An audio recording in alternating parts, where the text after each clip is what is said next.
আমার কাছ থেকে টাকা নিচ্ছে 13,000 লাইসেন্স করে দেওয়ার জন্য, যে পাস করো ফেল করো তোমার পাস দিয়ে দেবো।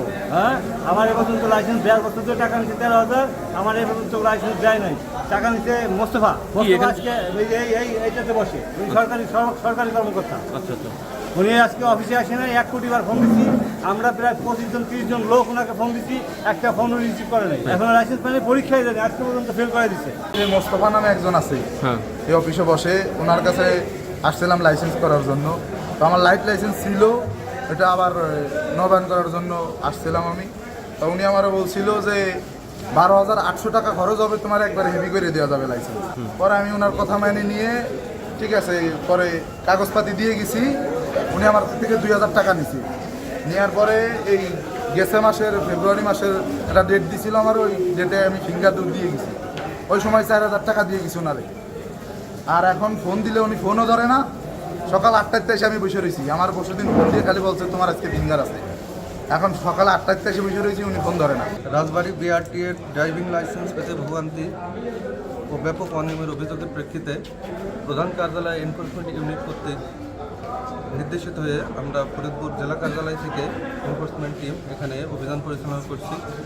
অভিযান পরিচালনাকালে আমরা টিম ছদ্মবেশে বিভিন্ন বিআরটির সেবা কার্যক্রম আমরা বিভিন্নভাবে পরিলক্ষিত করেছি এবং পরিদর্শন করে এখানে দেখেছি যে এখানে আনাগোনা আছে দালাল চক্রে। আমরা ছদ্মবেশে বিভিন্ন সেবা পেতে কী ধরনের ভোগান্তির শিকার হয় সে বিষয়ে আমরা কথা বলেছি। আমরা এখানে অভিযোগের সত্যতা পেয়েছি।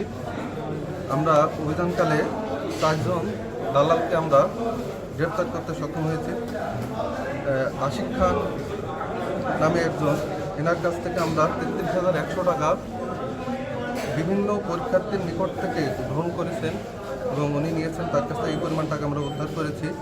আকরামুজ্জামান নামে এখানে সিল কন্ট্রাক্টর হিসেবে উনি কর্মরত আছেন, ওনার কাছে 25,080 টাকা আমরা উদ্ধার করেছি। লিয়াকত আলী নামে আরেকজন দালালের কাছ থেকে আমরা 14,240 টাকা উদ্ধার করেছি। এছাড়া মনসুর আহমেদ নামে আরেকজন দালাল, যিনি বিভিন্ন সেবা পেতে সাহায্য করে এবং তার বিনিময়ে উনি মোটা অঙ্কের ঘুষ দাবি করে বা উনি মাসোয়ারা দাবি করে, এ বিষয়ে তাকে আমরাও হাতে নাতে গ্রেফতার করেছি। বিভিন্ন পরীক্ষার্থী আছে যারা আপনার অনেকে আছে যে মৌখিক পরীক্ষায় পাস করতে পারে না, অনেকে লিখিত পাস করতে পারে না, অনেকে দেখা যাচ্ছে আপনার ফিল্ড টেস্টে পাস করতে পারে না। এইগুলো পাস করানোর জন্য তারা বিভিন্ন পরীক্ষার্থীদের কাছ থেকে এই টাকাগুলো আদায় করছে। কাগজপত্র চেয়েছি, বিআরটি এর ইন্সপেক্টর আছেন দায়িত্বে, ওনার কাছে যে আমরা প্রাথমিক যে সত্যতা পেয়েছি এবং পরবর্তী কাগজপত্র বিশ্লেষণ, রেকর্ডপত্র বিশ্লেষণ করে আমরা কমিশন বরাবর বিস্তারিত প্রতিবেদন দাখিল করব। পরবর্তী কমিশনের সিদ্ধান্ত অনুযায়ী আমরা